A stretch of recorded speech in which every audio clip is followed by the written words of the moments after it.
കുറേ നാളായി ഞങ്ങൾ നാലുപേരും കൂടെ എങ്ങോട്ടെങ്കിലും ഒരു യാത്ര പോകണമെന്ന് പ്ലാൻ ചെയ്യാൻ തുടങ്ങിയിട്ട് കേട്ടോ. ഞാൻ നാട്ടിൽ വരുന്ന സമയത്തൊക്കെ നമ്മൾ വിചാരിക്കും, പക്ഷേ ആർക്കെങ്കിലും എന്തെങ്കിലും പ്രശ്നം കാരണം പോകാൻ പറ്റില്ല. പക്ഷേ ഈ തവണ ഞങ്ങളത് സാധിച്ചു. ഞങ്ങളിതാ ഞങ്ങളുടെ സ്വപ്നയാത്ര തുടങ്ങിയിരിക്കുകയാണ്. ഞങ്ങൾ പാലക്കാടേക്കാണ് പോകുന്നത്. പാലക്കാട് മോക്ഷ സ്റ്റോറീസിൻ്റെ മാങ്കാവ് കളം ഹോം സ്റ്റേയിലേക്കാണ് ഞങ്ങൾ പോകുന്നത്. അപ്പോൾ ഞാൻ മുമ്പ് അവിടെ എൻ്റെ ഫാമിലിയുടെ കൂടെ പോയി താമസിച്ചിട്ടുണ്ട്. അന്ന് എനിക്ക് നല്ല ഇഷ്ടമായിരുന്നു. അപ്പം അങ്ങനെയാണ് ഞാൻ ഒന്നും കൂടെ എൻ്റെ ഫ്രണ്ട്സിൻ്റെ കൂടെ പാലക്കാടേക്ക് പുറപ്പെട്ടത്. ഞങ്ങൾ രാവിലെ പയ്യോളിയിൽ നിന്ന് ട്രെയിനിൽ കയറിയതാണ്. ഒരു 11 മണി ആയപ്പോഴത്തേക്ക് തന്നെ പാലക്കാട് ജംഗ്ഷനിലെത്തി. അപ്പോൾ നമ്മളവിടെ ഒരു ടാക്സി അറേഞ്ച് ചെയ്തിട്ടുണ്ടായിരുന്നു മാങ്കാവ് കളത്തിലേക്ക് പോകാൻ വേണ്ടിയിട്ട്.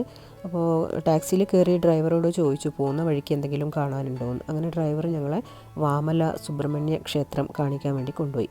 അപ്പോൾ അവിടെ എത്തിയിരിക്കുകയാണിപ്പം. ഈ മലയുടെ മുകളിലേക്ക് കയറണം ക്ഷേത്രത്തിലേക്ക് എത്താൻ വേണ്ടിയിട്ട്. പക്ഷെ നല്ല മഴയുണ്ട്. പാറ കാണുമ്പം കുറച്ചിങ്ങനെ ഒരു വഴുക്കലൊക്കെ ഉള്ളതുപോലെ ഉണ്ട്. അത് കാരണം രണ്ടുപേര് അവിടെ കയറാൻ പേടിച്ചിട്ട് നിന്നു. ഞാനും ഷീബയും കൂടെ എന്തായാലും കയറി നോക്കാമെന്ന് വിചാരിച്ചിട്ട് പാറയുടെ മുകളിലൂടെ കയറുകയാണ്. പതുക്കെ പതുക്കെ കയറുകയാണ്. കയറുമ്പോൾ ഇത്തിരി പേടിയുണ്ടായിരുന്നെങ്കിലും കയറി കഴിഞ്ഞപ്പോൾ കയറിയില്ലായിരുന്നെങ്കിൽ നഷ്ടമായി പോയേനേന്ന് തോന്നി. കാരണം അത്രയ്ക്ക് നല്ലൊരു വ്യൂ ആണ് അവിടെ നിന്ന് നോക്കുമ്പോൾ. അതേ പേടിച്ച് അവിടെ നിന്ന 2 ആൾക്കാരും കൂടെ പതുക്കെ പതുക്കെ കയറി വന്നിട്ടുണ്ട് കേട്ടോ. ഉച്ച നേരം ആയതുകൊണ്ടാണെന്ന് തോന്നുന്നു ക്ഷേത്രം തുറന്നിട്ടുണ്ടായിരുന്നില്ല. ടൂറിസ്റ്റുകളൊന്നും അധികം ഉണ്ടായിരുന്നില്ല. കുറച്ച് 1-2 ആൾക്കാർ മാത്രം അവിടെ ഉണ്ടായിരുന്നു. കുന്നിൻ്റെ മുകളിലുള്ള ഈ ക്ഷേത്രവും അതിൻ്റെ മുമ്പിലുള്ള ആ ഒരു ഒറ്റ മരം കണ്ടോ, അതാണ് ഇവിടുത്തെ ഹൈലൈറ്റ് കേട്ടോ. കുറേ സിനിമകൾ ഇവിടുന്ന് ഷൂട്ട് ചെയ്തിട്ടുണ്ട്. അങ്ങനെ ഞങ്ങൾ ആ കുന്നുംപുറത്ത് കുറച്ച് സമയം ചിലവഴിച്ച് ഫോട്ടോയൊക്കെ എടുത്ത് മഴയൊക്കെ നനഞ്ഞ്. എനിക്ക് പിന്നെ പണ്ടേ ഇത്തിരി മഴപ്രാന്തുള്ളത് കാരണം മഴ നനയാനൊക്കെ ഇഷ്ടമാണ്. നാട്ടിൽ നിന്ന് പക്ഷേ ഈ മഴയൊന്നും കൊണ്ടിട്ട് എനിക്ക് അസുഖമൊന്നും വന്നിട്ടില്ല. തിരിച്ച് ഇവിടെ എത്തിയപ്പോഴാണ് ജലദോഷവും പനിയൊക്കെ ആയിട്ട് ഇരിക്കുകയാണ്. ഇപ്പോൾ ശബ്ദം അടഞ്ഞിരിക്കുക.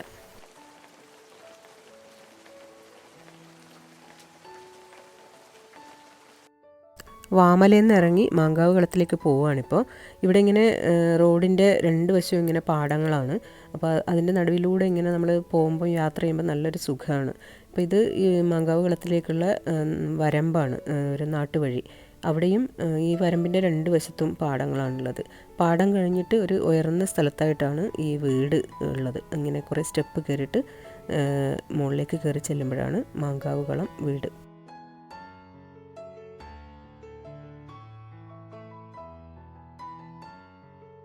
പഴയ സ്റ്റൈലിലുള്ളൊരു കുഞ്ഞു വീടാണ് കേട്ടോ ഇത്. പക്ഷെ നല്ലൊരു ഭംഗിയാണ് ആ വീട് കാണാൻ വേണ്ടിയിട്ട്. ഞാൻ മുമ്പ് വന്നപ്പോൾ ഈ ഏറുമാടത്തിൻ്റെ മുകളിലൊക്കെ കയറിയിട്ടുണ്ടായിരുന്നു. ഇപ്പോൾ അതിങ്ങനെ പൊട്ടിത്തകർന്ന് കിടക്കുന്നുണ്ട്. ഞാൻ അന്ന് വന്നത് ഡിസംബറിലായിരുന്നു. അപ്പോൾ മഴയൊന്നും ഉണ്ടായിരുന്നില്ല. പക്ഷേ വയലിൽ നെല്ലൊന്നും ഉണ്ടായിരുന്നില്ല. അന്നേരം കൊയ്ത്ത് കഴിഞ്ഞിട്ട് പുതിയ കൃഷി ഇറക്കുന്ന ആ ഒരു സമയമായിരുന്നു. പക്ഷേ ഇപ്പം നെല്ലിങ്ങനെ മുളച്ച് വന്നിട്ടുണ്ട്. എന്നാലും ഇത്തിരിയും കൂടെ വളർന്ന നെല്ലായിരുന്നെങ്കിൽ കുറച്ചുകൂടെ ഭംഗിയായെന്നെ കാണാൻ.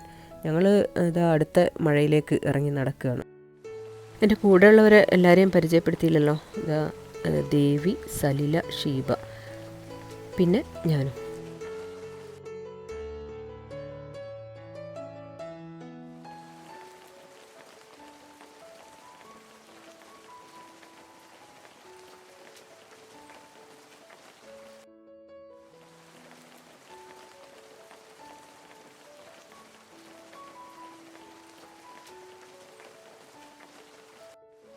2 ദിവസമായി നിൽക്കാത്ത മഴയാണ് പാലക്കാട് എന്നാണ് പ്രഭാകരൻ ചേട്ടനും ഭാര്യ വിജയലക്ഷ്മി ചേച്ചിയും പറഞ്ഞത്.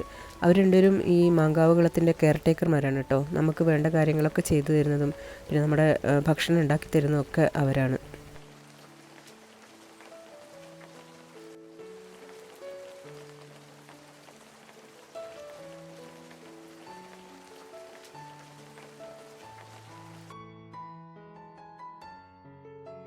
ഈ മൂങ്ങയൊക്കെ ഉണ്ടോ, ഞാനതിനിങ്ങനെ നോക്കിയിരിക്കുകയായിരുന്നു. അപ്പോൾ അത് തിരിഞ്ഞ് എന്നെ നോക്കി പേടിപ്പിക്കുന്ന പോലെ തോന്നി. മഴയും രാത്രിയും മൂങ്ങയുടെ തുറച്ചു നോട്ടവും കുറച്ച് പേടിയുണ്ടോ?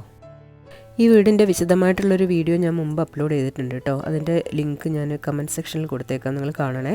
ഇവിടെ 3 ബെഡ്റൂംസാണുള്ളത്. 2 AC റൂമും 1 നോൺ AC റൂമും. നല്ല വൃത്തിയുള്ള റൂമും ബാത്റൂമും ഒക്കെയാണ് കേട്ടോ.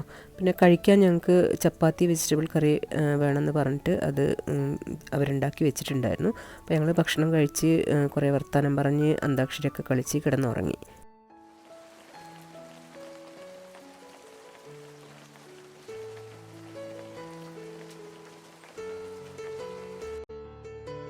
രാവിലെ ആയിട്ടും മഴ പോയിട്ടില്ല, മഴ പെയ്തുകൊണ്ടിരിക്കുന്നുണ്ട്. ഇവിടെ ഇതാ പാരിജാത പൂക്കളൊക്കെ വീണ് കിടക്കുന്നുണ്ട് കേട്ടോ. ഞാൻ മുമ്പ് വന്നപ്പോൾ നിറയെ പൂക്കളുണ്ടായിരുന്നു. ഇപ്പോൾ മഴയായതുകൊണ്ടാണെന്ന് തോന്നുന്നു കുറച്ച് പൂക്കളേ ഉള്ളൂ. എനിക്ക് ഏറ്റവും ഇഷ്ടം ഇതാ ഇവിടെ ഈ വരാന്തയിൽ ഇരുന്നിട്ട് ആ പ്രകൃതി എങ്ങനെ നോക്കിയിരിക്കാനാണ്. ദൂരെ കാണുന്നത് നെല്ലിയാമ്പതി മലനിരകളാണ് കേട്ടോ. എന്ത് രസമാണെന്നറിയോ ഈ വരാന്തയിലിരുന്ന് ഇങ്ങനെ പുറത്തേക്ക് നോക്കിയിരിക്കാൻ. പ്രത്യേകിച്ച് മഴയും കൂടി ആയപ്പോൾ നല്ല സുഖമുണ്ടായിരുന്നു.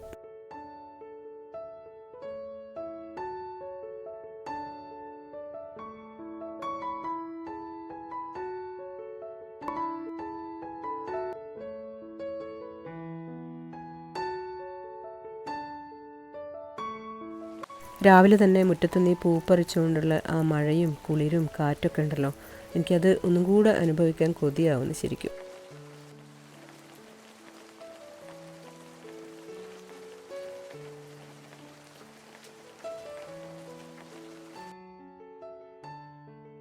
നല്ല സൂപ്പർ ഇഡ്ഡലിയും തേങ്ങാ ചട്നിയും തക്കാളി ചട്നിയും ഒക്കെ ആയിരുന്നു ബ്രേക്ക്ഫാസ്റ്റിന് ഉണ്ടായിരുന്നത് കേട്ടോ. നമ്മളതൊക്കെ കഴിച്ച് പിന്നെ അവിടുന്ന് അവരോടൊക്കെ യാത്ര പറഞ്ഞ് നമ്മൾ ടാക്സി വന്നിട്ടുണ്ട്. അപ്പോൾ നമ്മൾ പോവുകയാണ്.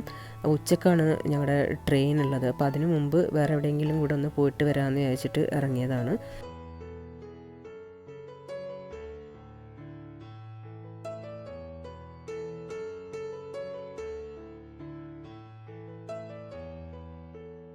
നെല്ലിയാമ്പതി മലനിരകളിൽ നിന്നുള്ള വെള്ളച്ചാട്ടം കണ്ടോ? അതിങ്ങനെ വെള്ളി നൂല് പോലെ കാണാൻ നല്ല ഭംഗിയുണ്ട്. ഞങ്ങളിപ്പോൾ ചിങ്ങഞ്ചിറ പ്രകൃതി ക്ഷേത്രത്തിലേക്കാണ് കേട്ടോ പോയിക്കൊണ്ടിരിക്കുന്നത്.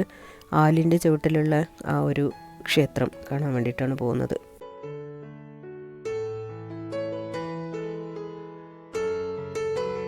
ഇവിടെ ഞാൻ മുമ്പ് വന്നിട്ടുണ്ട്. ആ സമയത്ത് എടുത്ത വീഡിയോ ഞാൻ യൂട്യൂബിൽ അപ്ലോഡ് ചെയ്തിട്ടുണ്ട്. അതിൻ്റെ ലിങ്കും കൂടെ ഞാൻ കൊടുക്കാം കേട്ടോ. ഇത് ഇവരെന്നോടൊരു പാട്ട് പാടാൻ പറഞ്ഞിട്ട് ഞാൻ അമ്പലമില്ലാതെ ആൽത്തറയിൽ വാഴും ഓങ്കാരമൂർത്തി എന്നുള്ള ആ പാട്ട് വെറുതെ ഇങ്ങനെ പാടുകയാണ്. അവിടെ നിൽക്കുമ്പോൾ നല്ല മഴ പെയ്തു. അങ്ങനെ പിന്നെ ഞങ്ങൾ വേഗം കാറിൽ കയറി ഇപ്പോൾ തിരിച്ച് നമ്മൾ സീതാർകുണ്ട് വെള്ളച്ചാട്ടം കാണാൻ വേണ്ടിയാണ് പോകുന്നത്. ഇവിടത്തേക്ക് ഞാൻ ആദ്യമായിട്ടാണ് പോകുന്നത് കേട്ടോ. വണ്ടി ഒരിടത്ത് നിർത്തിയിട്ട് നമ്മൾ കുറച്ച് നടക്കണം വെള്ളച്ചാട്ടത്തിൻ്റെ അടുത്തെത്താൻ വേണ്ടിയിട്ട്.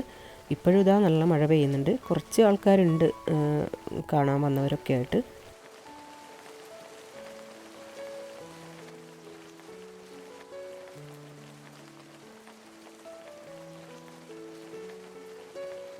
കുറച്ച് സമയം വെള്ളച്ചാട്ടമൊക്കെ ആസ്വദിച്ചതിന് ശേഷം നമ്മൾ തിരിച്ചു പോന്നു. കാരണം ട്രെയിനിൻ്റെ സമയമാകുമ്പോഴത്തേക്ക് റെയിൽവേ സ്റ്റേഷനിൽ എത്തണം, ഉച്ചയ്ക്കുള്ള ഭക്ഷണം കഴിക്കണം. അങ്ങനെ പോകുന്ന വഴിക്ക് പാടവും ആടും മഴയും ഒക്കെ തന്നെ.